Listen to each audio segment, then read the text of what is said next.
Good morning guys. Guys, panoorin natin to.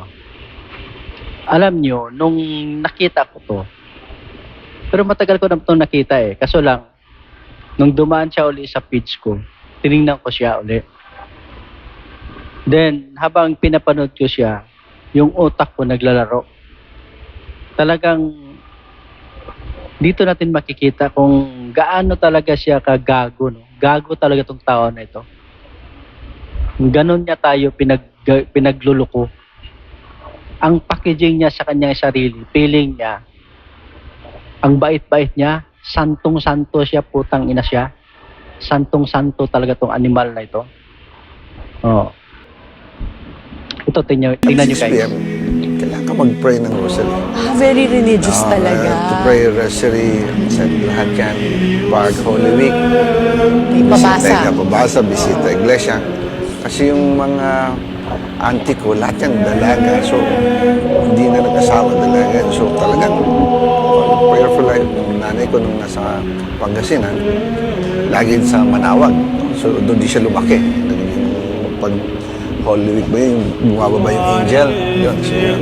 Ilan po ang Preferred place ko na kung papare, gusto ko doon ako mag-serve. Kasi, si San Lorenzo Ruiz, naging santo. Gusto ko rin maging santo. okay sa inyo mamatay? Okay, kasi, ganun your life for that. So, yung nanay ko tuwang-tuwa. Seryoso pala to. Sinikayan kagad ako ng nanay. Binigyan ako 1 million dahil... Wow, ang laki nun nung time na yun. Kita nyo? Kita nyo kung gaano tayo ginago ng putang inang saldiko na to? May pahawak-hawak pang rosary. May pa tunog-tunog simbahan pang animal, di ba? Totoo nga yung kasabihan na si Satanas, ang demonyo, magpapiling santo yan para makuha yung loob ng mga sambayanang Pilipino. Pero yun pala, dadalhin ka sa kumunoy. Di ba? Itong animal na saldiko na ito, nagbait-baitan, tapos, yung pala, gagawa ng anomalya, magnakaw.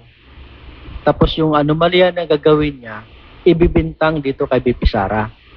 O, tingnan mo kung ano pinagsasabi niya kay BP Sara. O, ito guys. Ayaw niya talagang sumagot sa confidential fund dahil hindi niya kaya ipaliwanag. Kasi ninakaw niya yung pera. Ang tanong diyan, isauli niya dapat yung pera. So, ibalik ko sa iyo ang tanong mo ngayon, Saldico. Dapat isauli mo yung pera na ninakaw mo sa gobyerno. Ninakaw mo sa mamamayang Pilipino. Di ba? Oh. Lahat ng mga pinagsasabi mo kay BP Sara na ayaw sagutin yung mga tanong, bumalik sa iyo lahat. Di ba? Kasi si BP Sara nung nandoon sa Congress, sinagot niya lahat ng tanong about sa confidential fund, kung yung mga pera na binigay sa kanya sa gobyerno, pinagkatiwala sa kanya sa gobyerno, sinagot niya lahat at hindi siya tumakas na katulad mong putang ina ka. Di ba?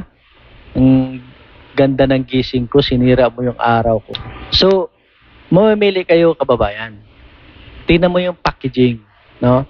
Between the Dutertes and the administration. Ang administration, ang packaging nila, bait-baitan, maka-Diyos, makatao. Di ba?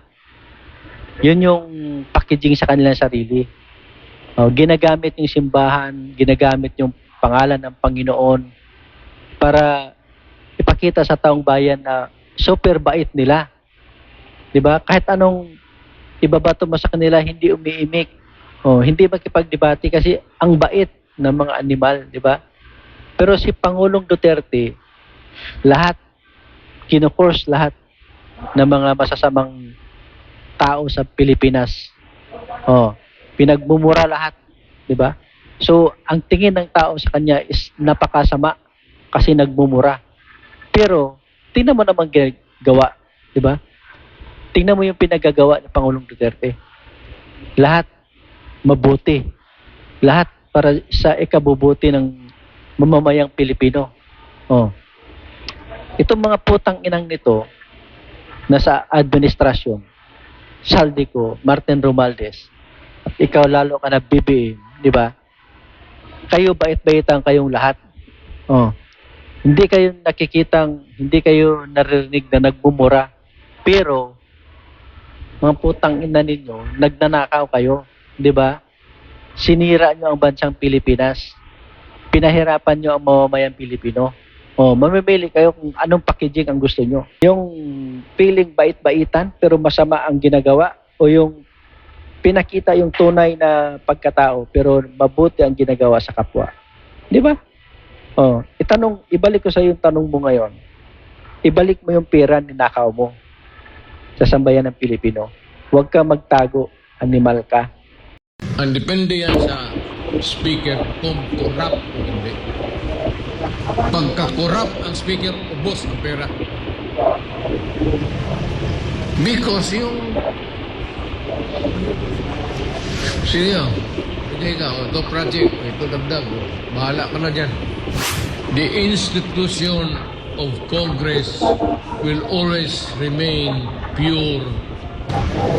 Walang problema. It's the membership from time to time. That is true, di ba? Supposed to be ganon ang sit-up o sistema ng Congress. Dapat lahat sila doon is pure, di ba?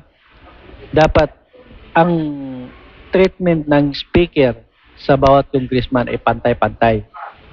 Kasi taong bayan naman ang pinaglilingkuran nila eh, di ba?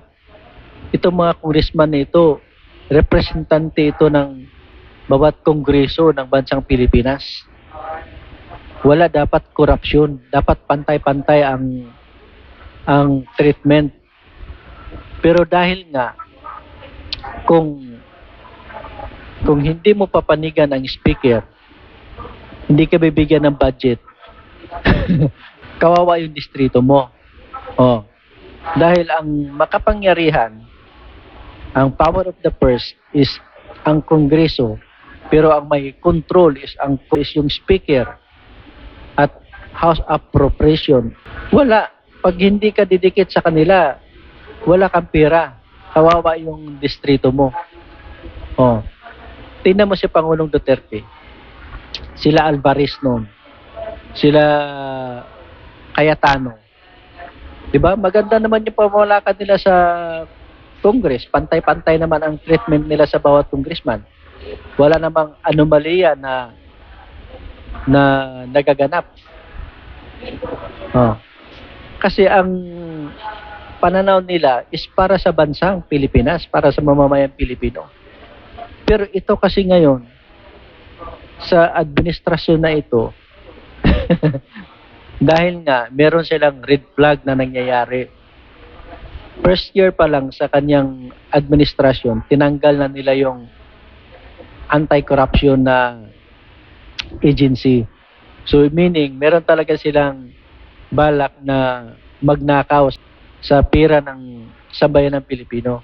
Kaya tinanggal nila yung anti-corruption agency ni Greco Bilica. Oh. So, napabayaan ngayon.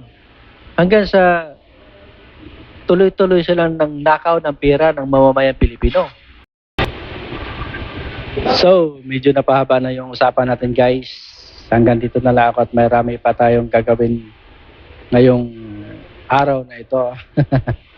Thank you so much for watching. Bye-bye. Ingat kayo parati. God bless.